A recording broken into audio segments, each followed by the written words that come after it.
Futurama comic issue 18. Hubert wastes a bunch of time with recapping last issue to a robot monkey from a make-your-own robot kit for kids. He's talking Sam out of loneliness. He needs to locate the crew because for some reason, if he doesn't save them, the present will cease to exist.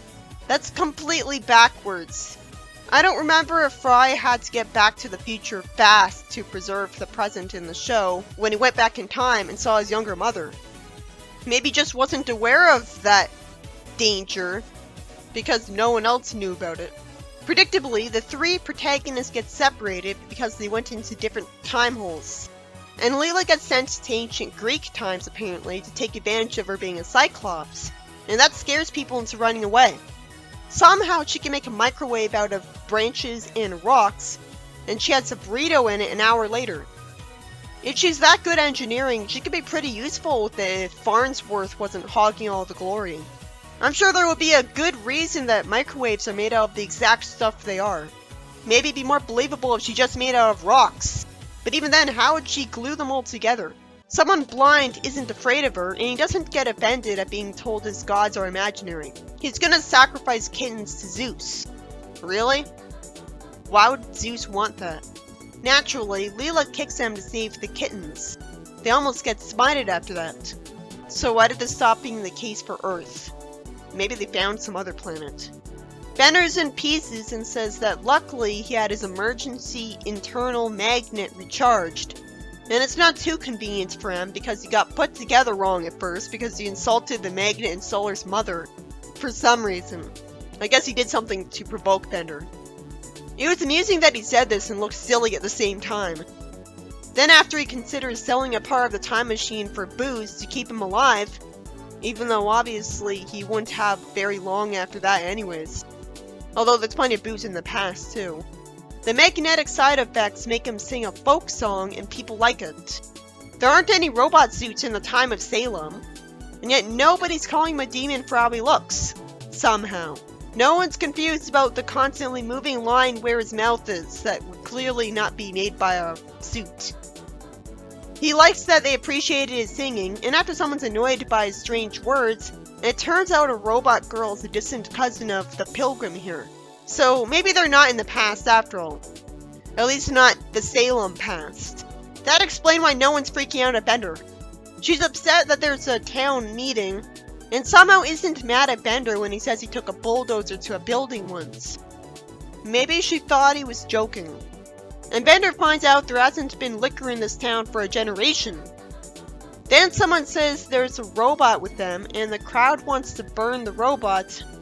And even the obvious robot lady's in agreement with them, and isn't being attacked by them somehow. Huh? It's at least unique that the witch hunt is about robots, but isn't it obvious that the robots would always win the fight? And so they shouldn't try to risk fighting them? It'd hurt to punch a robot? Fry ends up being mistaken for a soldier in a futuristic war and gets sprayed with sprayable army outfit and gets a weapon too. I'm glad the time machine didn't literally take them to the past from our perspective, and instead it's trying to history build what happened after the year 2000. That's more creative and interesting, but it's still confusing because it still reminds us of the past. Then Fry says he'd like to be transferred to the Pacific section of the equator they're guarding, and we cut to him underwater. Leela says that it's just a coincidence because lightning storms happen around mountains all the time, and Hermes shows up mad at her. And she says she knows someone she doesn't like with the same name as him. I'm glad this happened. She says that if he's really a god, he'll send her into the past. But it was stupid of her to not specify that she means where Farnsworth is. Even then, she'd have to know Farnsworth's exact year. Or she could just say, if you were really a god, you'd be able to send me to the dinosaur times where Professor Farnsworth is. Hermes stole the time machine piece because he's also the god of thieves. She's told she has to get it from Mount Olympus, and somehow wastes time trying to hit someone she knows is really fast. At least she apologizes to Homer when she kicks him. It turns out the robot monkey can find the main characters because their implanted career chips from the first episode have a tracking device that works through time. Unfortunately, it's lampshaded as being lucky. But this is the future. We don't know how futuristic technology works, so I suppose it's possible. Maybe it was just an accidental feature. Only Farnsworth can make time machines. I'm just too happy that the makers of the career chips were smart and competent enough to make them like this to mind. Because of course it's always better to have a character be too competent than too incompetent.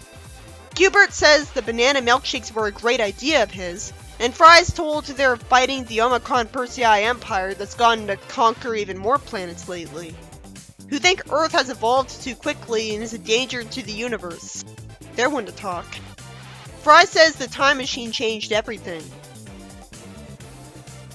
And they end up being threatened by Galaxians from Space Invaders. Then the Salem people accuse each other of being robots. I guess they live in a world where the robots can look just like humans, or they're aware that they can. All they need is an artificial skin, like the Lucy Liu robot from the show. So it actually makes sense. But it doesn't make sense that they'd think the obvious robot lady's into robots. Maybe they live in a world where cybernetics are common too, so just because she looks like a robot on the outside doesn't mean she isn't human on the inside. And she just said that to them. But I wish we were shown her saying that she's just a cyborg to them. They're gonna put someone through a bunch of robot tests. They think robots are ticklish when they're not because the robots wrote the book in the first place. The robot lady explains that the townspeople need scapegoats, and they have no idea what a real robot looks like, so they were fooled. Bender wouldn't ask what they do with robots because he was already told they burned them. If you burn electronics, I'm sure they'd get damaged too. So they do have a point in thinking that it would damage them. It's amusing that a match gets thrown into the lake and the guy says, "It's really hard to set him on fire while it's in the lake." Then he gets accused just for saying the obvious truth that everyone can see. Why would they try to burn them when they're in the lake? They're just that desperate to follow all of the rules out of fear.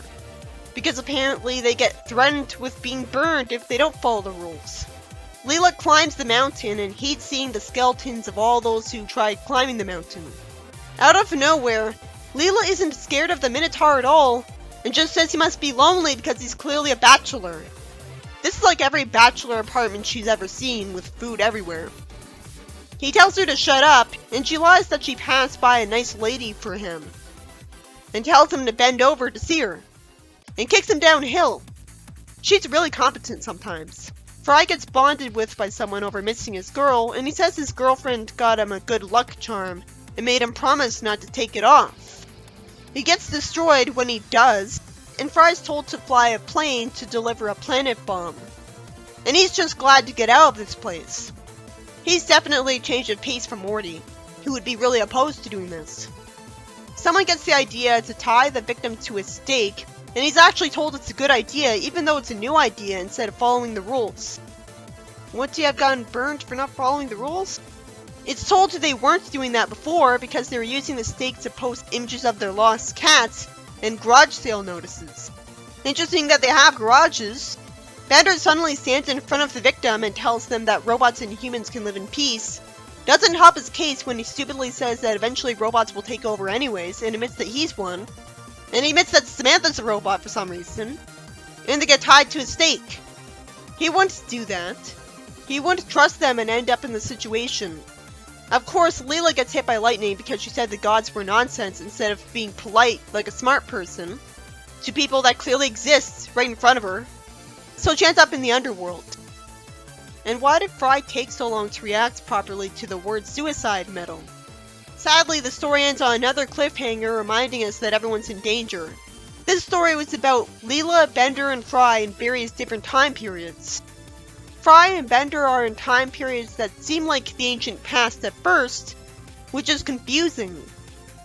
It's not until we see the wackiness of the places that we know it's from the future, with Fry having to generically shoot lasers as a soldier in a war, so it's depressing seeing his comrades get hit by lasers. I guess his was the least creative scenario, so maybe it shouldn't have been seen so much. And it's also depressing that the villagers of Salem are accusing each other of being robots to scapegoat each other. And somehow Bender grabbed the idiot ball and tried to talk the villagers out of it, even though he's evil, to force the concept of them being tied to a stake by them. It's not like they threatened Fry. And Leela keeps being skeptical of the Greek gods without ever explaining right away that's because she thinks they're aliens or robots instead. Which is probably the case, but they still want to be called gods, so she should have known better than to get herself in trouble.